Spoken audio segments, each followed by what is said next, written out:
Right. నమస్తే, welcome to Andhraprabha. మనతో పాటు సిద్ధంగా ఉన్నారు కరుణాకర్ గారు ఉన్నారు. శివశక్తి ఆర్గనైజేషన్ నుంచి మనతో పాటు తన యొక్క మనోభావాలు పంచుకునేందుకు సిద్ధంగా ఉన్నారు. ముందుగా వారిని మనం వెల్కమ్ చెప్తున్నాం. నమస్తే అండి, వెల్కమ్ టు ది షో అండి. నమస్తే, థ్యాంక్ యూ. రైట్, ఇంకా క్లియర్గా అండి, ఇప్పుడు కొన్ని సోషల్ మీడియాలో కూడా గుడ్లు పీకేశారు, నాలుగు పీకేశారు అంటూ దారుణమైన పదాలు పెట్టి అక్కడ జరిగిందా లేదా అన్న విషయాన్ని పక్కన పెట్టి ఈ విషయాలు ప్రచారం చేస్తూ ఉంటే మతాల మధ్య చిచ్చు పెట్టినట్టు కాదా? అటువంటి క్రియేటర్స్ మీద మీ యొక్క అభిప్రాయం ఏంటంటారు?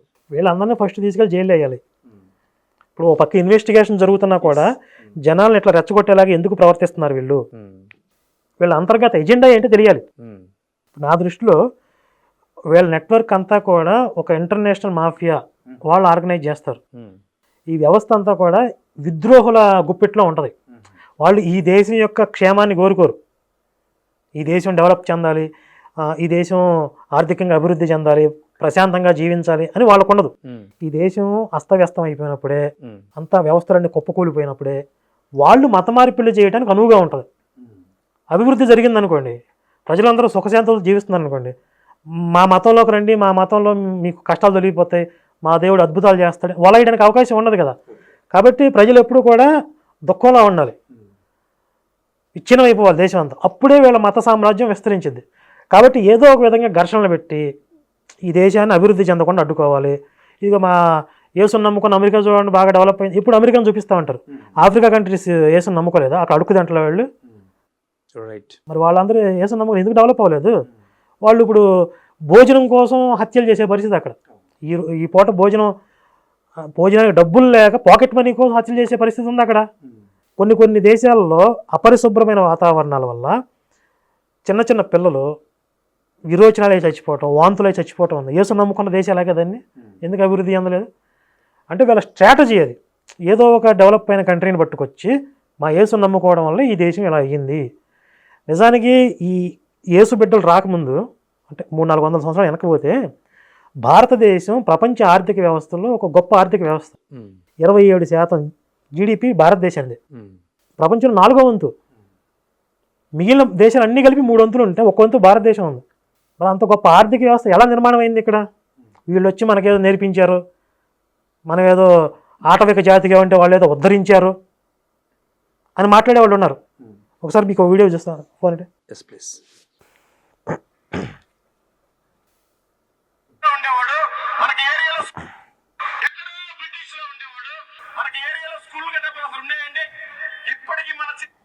బ్రిటిష్ వాడు వచ్చి స్కూల్ కట్టకపోతే మన దేశంలో విద్యా వ్యవస్థ లేదంట. అంతకుముందు గురుకులాలు ఉండేవి తెలుసు కదా. అవును. మంచి మంచి విద్యార్థులు తయారయ్యేవాళ్ళు, చక్కగా 16 ఏళ్ళు వచ్చేటప్పుడు అన్ని విద్యలు నేర్చుకునేవాళ్ళు. నలంద లాంటి యూనివర్సిటీస్ కూడా మనమే. పెద్ద పెద్ద యూనివర్సిటీలు, తక్షశిల, నలంద ఇలాంటి యూనివర్సిటీలు భారతదేశంలో ఉంటే బ్రిటిష్ వాడు వచ్చి మనకు విద్యా వ్యవస్థ నేర్పించాడని చెప్తున్నాడు పాస్టరీడు. ఓకే.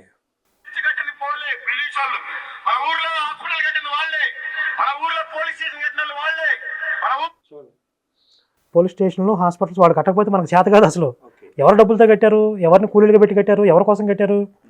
వాళ్ళు బ్రతకడానికి వాళ్ళకి హాస్పిటల్స్ కావాలి, వాళ్ళ పిల్లలు చదువుకోవడానికి స్కూల్స్ కావాలి.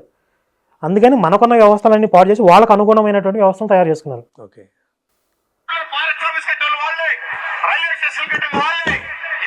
ఇది ఒక దుర్మార్గం. రైల్వే స్టేషన్ ఎందుకు కట్టారు? రైల్వే ట్రాక్లు ఎందుకు వేశారు? ఇక్కడ సంపద అంతా దోచుకుపోవడానికి రైల్వే ట్రాక్లు వేశారు, ఈజీగా ఉండడం కోసం.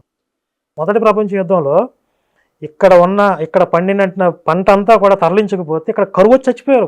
కొన్ని కోట్ల మంది చచ్చిపోయారు, 4 కోట్ల మంది ప్రజలు చచ్చిపోయారు అక్కడ. కృత్రిమంగా బ్రిటిషర్స్ సృష్టించిన కరువు అది. ఇప్పుడు ఏ దేశంలో పండిన పంట అక్కడ సుభిక్షంగా సరిపోయిన తర్వాత కదా ఎక్స్పోర్ట్ చేయాలి, సర్ప్లస్. కానీ ఇక్కడ కరువు సృష్టించేసి ఈ యుద్ధంలో వాళ్ళ సైనికులను పోషించుకోవడానికి ఇక్కడ పండిన పంట అంతా తరలించకపోతే కోట్ల మంది చచ్చిపోయారు అక్కడ. మళ్ళీ ఆ మొదటి ప్రపంచ యుద్ధంలో మన సైనికుల సహకారం తీసుకుని భారతీయుల సహకారంతోనే వాళ్ళు గెలిచారు. ఈ విషయాన్ని వాళ్ళే రాసుకున్నారు. ఇక్కడ ఉన్నటువంటి జంతు సంపదను కానీ సైనికులను కానీ తరలించకపోయి యుద్ధంలో వినియోగించారు, 1000 మంది చచ్చిపోయారు. ఎందుకు? మీరు కనుక మాకు సహకరిస్తే మొదటి ప్రపంచ యుద్ధం ముగిసిన తర్వాత మీకు స్వతంత్రం ఇస్తా అన్నారు. దానికోసం మనోళ్ళు దాన్ని సహకరిస్తే తర్వాత మోసం చేశారు. అలాంటి బ్రిటిషర్స్ లుచ్చా నా కొడుకుని వీడు పొగుడుతున్నాడంటే ఎంత డేంజరస్ మెంటాలిటీ ఇది చూడండి. సాధించారు మీరు అని వాళ్ళే కదా చేసింది. యేసుక్రీస్తు నమ్ముకోకుండా నీ బ్రతుకంతా పతనమైపోయింది. చూసారా? యేసుని నమ్ముకున్న వాళ్ళు లేకపోతే మనకు అసలు బతకడం చేత కదని చెప్తున్నారు వీళ్ళు. అంతలో ఎందుకని మారిపోతారు వాళ్ళు కరడుగట్టిన మత ఛాందస్? అంటే వీళ్ళకి ఆ వ్యవస్థ అలాంటి భావజాలను నూరిపోస్తూ ఉంటారు వీళ్ళకి. వీళ్ళు వారం వారం చర్చిలో కూర్చొని చేసే పని ఏంటి? ఎంతసేపు ఈ దేవుళ్ళని తిట్టడం, ఈ దేశాన్ని తిట్టడం, ఈ దేశం అంతా పాడైపోయింది, దేవుడిని నమ్ముకోక ఇట్లా మనకి వ్యతిరేకంగా ఉంది, పాపిష్టి దేశం అని చెప్పి రకరకాలుగా దేశద్రోహమైన భావజాలాన్ని నేర్పిస్తారు వాళ్ళకి. ఇప్పుడు యాక్సిడెంట్లో చనిపోయినటువంటి ప్రవీణ్ పగడాల గారు కూడా బ్రిటిషర్స్ మా ఆత్మీయ తల్లిదండ్రులని చెప్పిన మహానుభావుడే. మరి వాళ్ళకి ఈ దేశం సుభిక్షంగా ఉండడం, ఈ దేశం డెవలప్ అవ్వడం వాళ్ళకి ఇష్టం ఉంటుందా? ఇప్పుడు వీళ్ళు ఓపెన్గా చెప్తున్నారు, కొంతమంది చెప్పరు. వాళ్ళు ఏం చేస్తారు? అవకాశం కోసం ఎదురు చూస్తారు. ఇప్పుడు ఈ అవకాశం దొరికింది, యాక్సిడెంట్ జరిగింది, ఇప్పుడు ఈ దేశంలో అల్లర్లు సృష్టించవచ్చు, అవసరమైతే విదేశాలకి కంప్లైంట్ చేయొచ్చు, ఇక్కడ మాకు మత స్వేచ్ఛ లేదు, మమ్మల్ని చంపేస్తున్నారు, తొక్కేస్తున్నారని చెప్పి విదేశాలని మన దేశం మీదకి రెచ్చగొట్టవచ్చు. అవకాశం ఉందంటారా కరుణాకర్ గారు? బ్రహ్మాండంగా. అయ్యో, ఇప్పుడు మీకు ఈరోజు ఒక ఇమేజ్ చూపిస్తుంది. ఎవరో ప్రొఫెసర్ కే వినోద్ కుమార్ అంటాడు, ట్రంప్ కూడా కంప్లైంట్ చేసాము, ట్రంప్ వార్నింగ్ ఇచ్చాడని చెప్తున్నాడు. ఈ ప్రవీణ్ యాక్సిడెంట్లో ట్రంప్ కూడా వార్నింగ్ ఇచ్చాడు. పాస్టర్ ప్రవీణ్ ఘటనపై గాలి వినోద్ కుమార్ సంచలనం. ఎస్, వీళ్ళు అవసరమైతే విదేశాలకు కంప్లైంట్ చేసి మన దేశాన్ని చెడుగా చిత్రీకరిస్తారు. కొంతమంది విదేశాల్లో ఫండ్స్ తెచ్చుకోవడానికి ఈ పాస్టర్లు ఏం చేస్తారంటే 10 మంది, కానీ గాలి వినోద్ కుమార్ పాస్టర్ కాదండి, క్రైస్తవులు అదే పాస్టర్లు తయారు చేసినటువంటి వ్యక్తే కదా, వాళ్ళు మాట్లాడించిన ప్రొఫెసర్ ఆయన, ఉస్మాన్ యూనివర్సిటీ. చాలా మంది రకరకాల ముసుగుల్లో ఉంటారులేండి, మనకు తెలియదు, వాళ్ళు ఇంటర్నల్గా అప్పుడప్పుడు బయటకు వస్తూ ఉంటారు.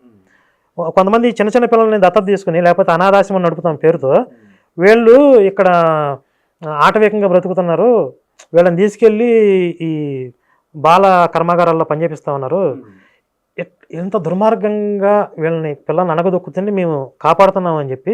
అంటే ఈ దేశం అంత అనాగరికమైనది, ఇక్కడ వీళ్ళకి మానవత్వం లేదు, వీళ్ళకి మేము మానవత్వం నేర్పిస్తున్నాం అని చెప్పి విదేశాల దగ్గర నుంచి ఫండ్స్ తెచ్చుకుంటారు. అంటే వీళ్ళ దృష్టి అంతా కూడా ఎప్పుడు ఈ దేశాన్ని చెడుగా చిత్రీకరించడం, ఈ దేశం చాలా ఉన్నతమైంది, చాలా విలువలు కలిగినది అని చెప్తే వీళ్ళకి సహాయం చేయడానికి వాళ్ళు ముందుకు రావాల్సిన అవసరం లేదు కదా. ఓకే, వీళ్ళకి ఫండ్స్ రావాలంటే ఈ దేశం చెడుగా చిత్రీకరించాలి వీళ్ళు, అది వీళ్ళ అవసరం. రైట్ అండి, ఆల్ ది బెస్ట్ అండి, thanks for the participation with me. Thank you. Thank you. Keep watching Andhraprabha.